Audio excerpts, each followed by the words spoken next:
अजीत और शरद पवार फिर साथ, दोनों बोले पार्टी में कोई फूट नहीं।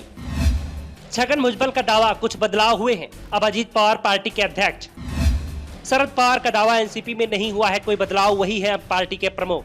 एनसीपी पर किसका अधिकार है, ये फैसला चुनाव आयोग को लेना है, क्योंकि शरद पवार और अजीत पवार दोनों ही दावा कर रहे हैं कि पार्टी में कोई टूट नहीं हुई है। इसीलिए पार्टी का चुनाव निशान और नाम चुनाव आयोग को फ्रीज नहीं करना चाहिए, उसका इस्तेमाल पहले की ही तरह चुनाव में होना चाहिए। वैसे ये तो पहले ही साफ हो चुका है कि विधायकों का समर्थन अजीत पवार के साथ है। अजीत के साथ एनसीपी के 41 विधायक हैं, जबकि शरद पवार के साथ महज 11 विधायक हैं, और इसमें से कुछ विधायक पाला बदल भी सकते हैं। लेकिन दोनों ही गुट इस तरह की संभावना से मना भी कर रहे हैं। शरद गुट के एनसीपी प्रदेश अध्यक्ष जयंत पाटिल ने कहा कि चुनाव आयोग की तरफ से हमारे केस को विवाद की तरह देखना गलत है। हमारी पार्टी में ना तो कोई विवाद है और ना ही कोई फूट है।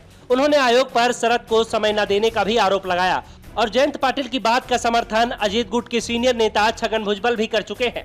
भुजबल ने कहा कि जयंत पाटिल सही कह रहे हैं, हमारी पार्टी में कोई फूट नहीं है। जयंत पाटिल ने दावा किया कि हमने चुनाव आयोग को बताया है कि पार्टी में उन्हें कभी विरोध का सामना नहीं करना पड़ा, न ही पार्टी की ओर से किसी भी सार्वजनिक मंच पर हमारी नीतियों का कोई विरोध हुआ है। लेकिन न जाने क्यों चुनाव आयोग ये मान रहा है कि एनसीपी में विवाद है। उसने हमारी बात को सुने बिना ही मान लिया कि हमारे यहाँ विवाद है। दोनों ही गुट भले ही दावा कर रहे हों कि एनसीपी में कोई विवाद नहीं है, लेकिन हकीकत ये है कि पार्टी में जबरदस्त विवाद चल रहा है।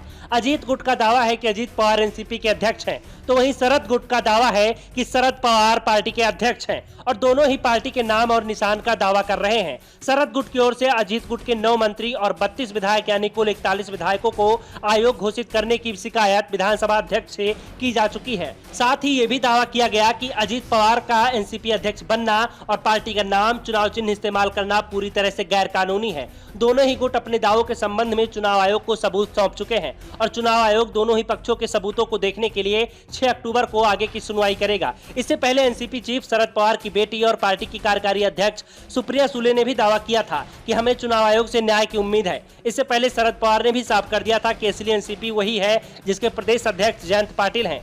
पवार ने अजीत गुट के नेताओं को यह भी चेतावनी दी थी कि वे लोग उनके यानी शरद पवार के फोटो का इस्तेमाल नहीं कर सकते हैं, सिर्फ जयंत पाटिल की एनसीपी ही उनके फोटो का इस्तेमाल कर सकती है।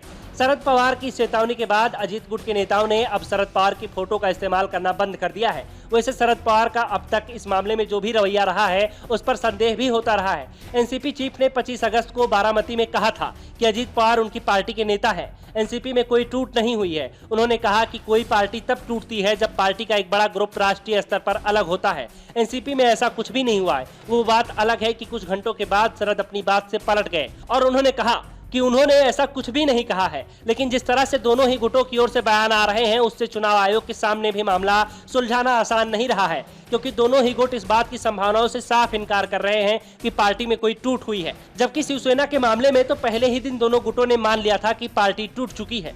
Bureau report, the Dhakad news.